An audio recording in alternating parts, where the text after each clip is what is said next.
Okay, in the first, in part A of the water subtopic, we looked at flocculation and hardness, and in part B, we're going to look at the process of reverse osmosis, desalination and chlorination.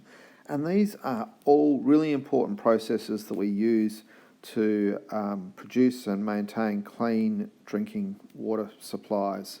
In Adelaide recently, they built a large reverse osmosis plant to counteract, fears over the Murray River being able to supply enough drinking water for Adelaide.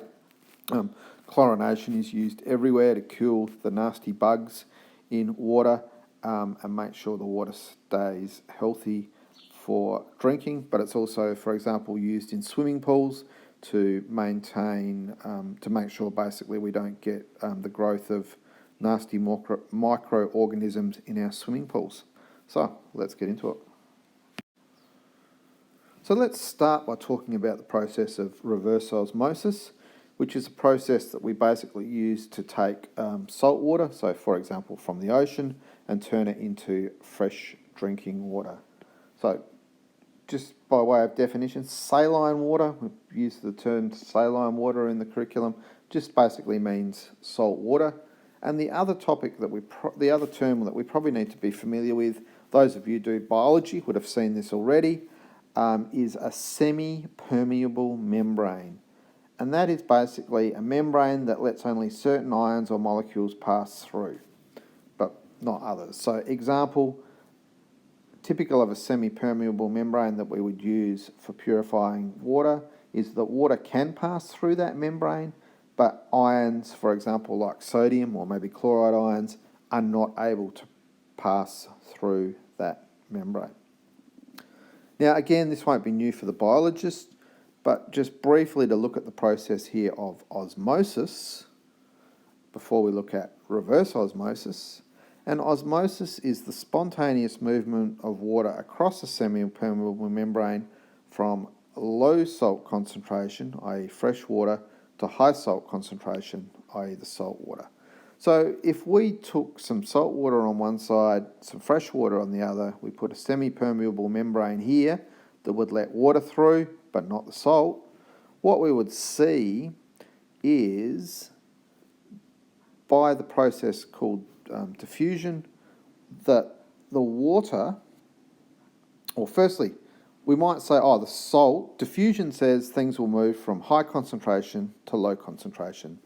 So we might expect that generally the salt would move from the high concentration here into the fresh water where the salt is at lower concentration. But salt can't go through our semi-permeable membrane, so the salt can't go from this side back to this side. However, water can pass through, so what will happen is the water will go through and try and dilute the salt down. So there's basically high salt, less water here, low salt, more water here, so the water will try and move, as it's shown by this arrow, through to dilute the salt down. That's what we call the process of osmosis. Very, very important in lots of biological systems.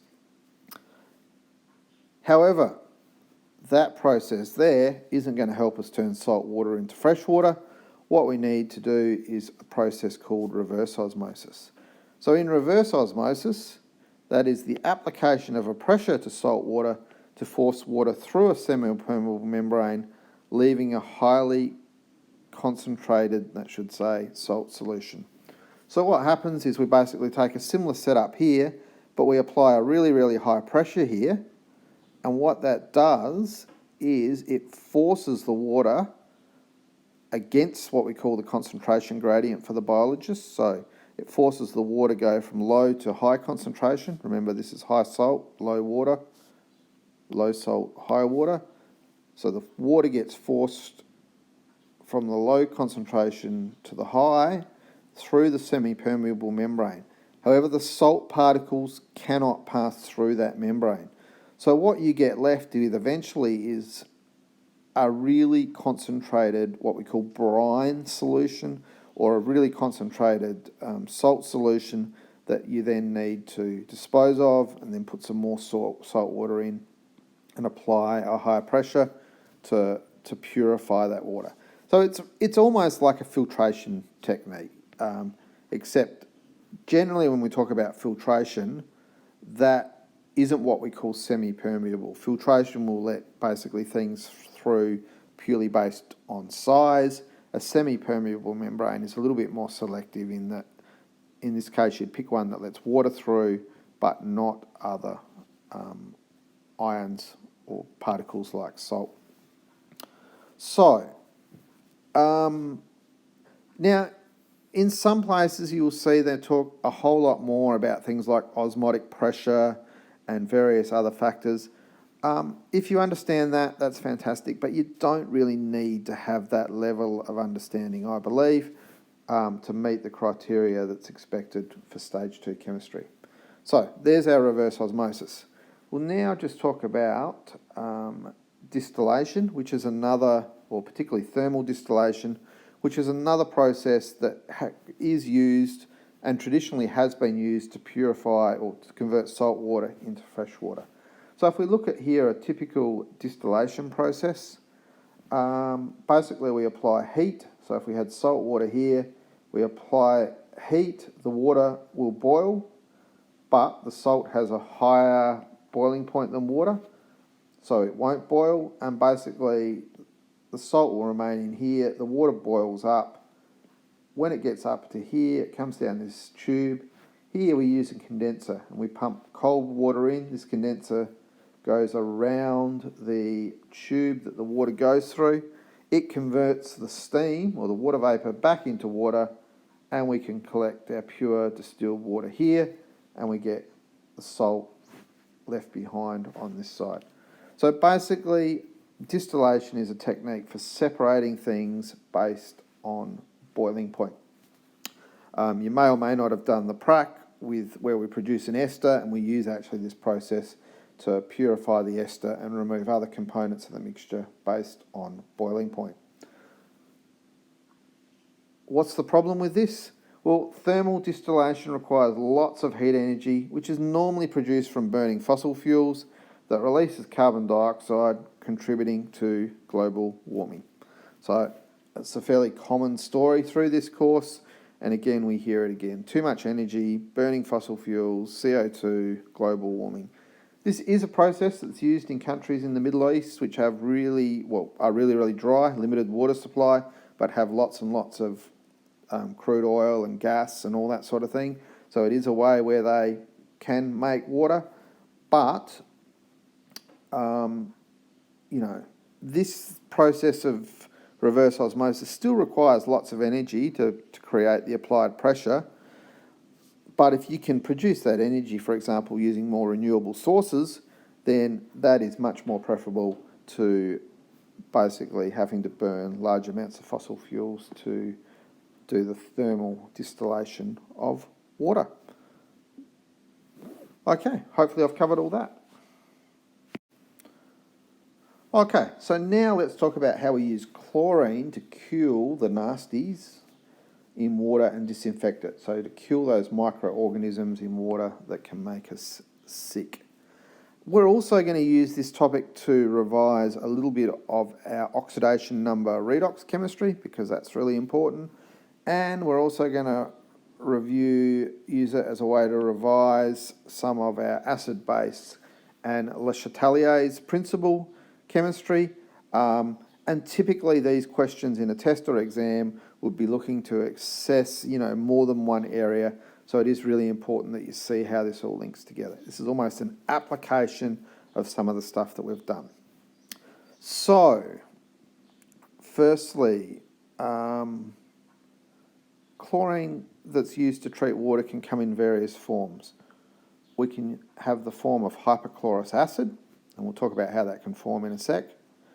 Chlorine as in Cl2, chlorine gas, or the hypochlorite ion, which basically forms when hypochlorous acid ionizes and loses that hydrogen ion. Firstly, let's talk about the redox part of this argument. If we look at hypochlorous acid, the oxidation number of chlorine here is +1. How do we work that out? Well, hydrogen is always +1, oxygen is -2. overall it adds up to the charge. There's no charge here, so this must be +1 to make that all balance out. Chlorine, oxidation number of any pure element is 0, so that's why 0. And in the hypochlorite ion, oxygen is -2, overall is a minus charge, so it's -1. This must be +1 again, same as the hypochlorous acid to make that balance out. Now, in all cases where chlorine acts as a disinfecting agent, it acts basically as, well, we'll get to this in a bit, but it's basically converted to chloride ions. The oxidation number of a chloride ion, oxidation number of any ion is the same as its charge, is -1. So, whenever it's reacting, we have a decrease in oxidation number. It's either going from +1 to -1 or 0 to -1. Therefore, a decrease in oxidation number is reduction. If something is reduced, it will cause something else to be oxidized. Because remember, you can't have, if something loses electrons, something must gain. If there's a reduction, there must be an oxidation. So if this is being reduced, it will cause something else to be oxidized. So it's called an oxidizing agent.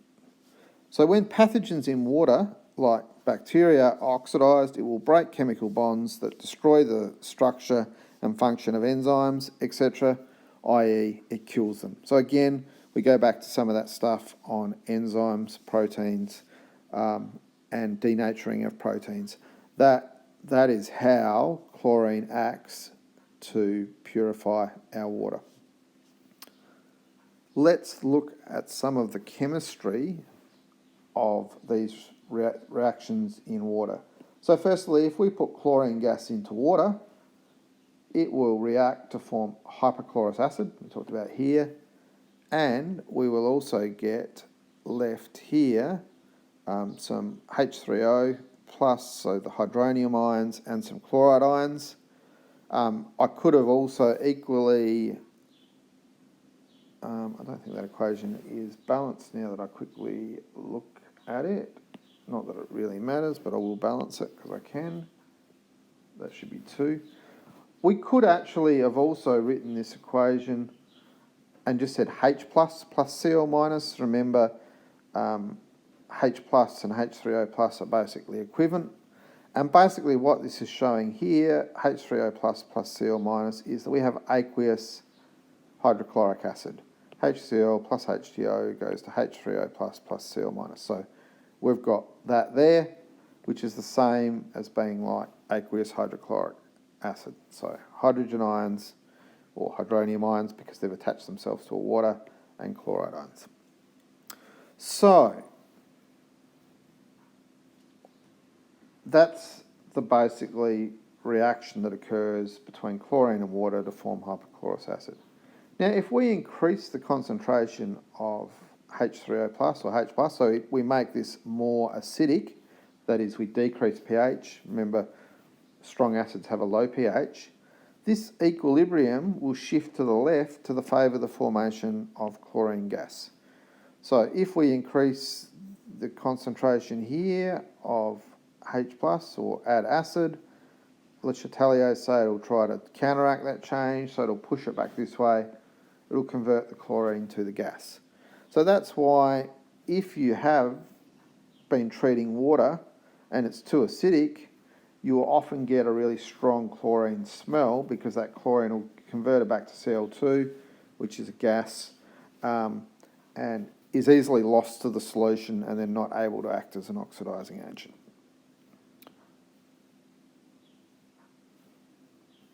The hypochlorous acid, though, can also react with water and basically ionise. Remember, any acid can donate its hydrogen ion and ionise to form the hypochlorite ion. I've got that named up here.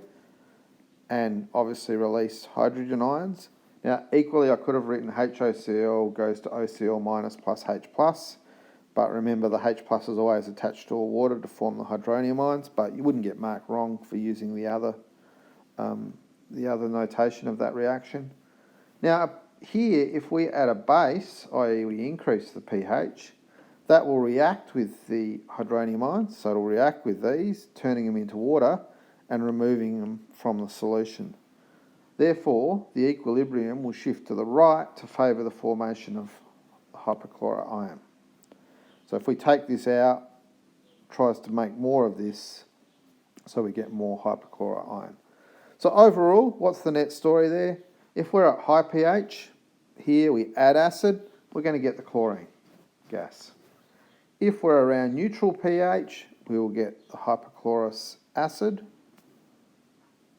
And if we go to a low pH, we will get the hypochlorite ion. I thought it was mentioned here, but I'm going to mention it anyway. This can be important because generally the hypochlorous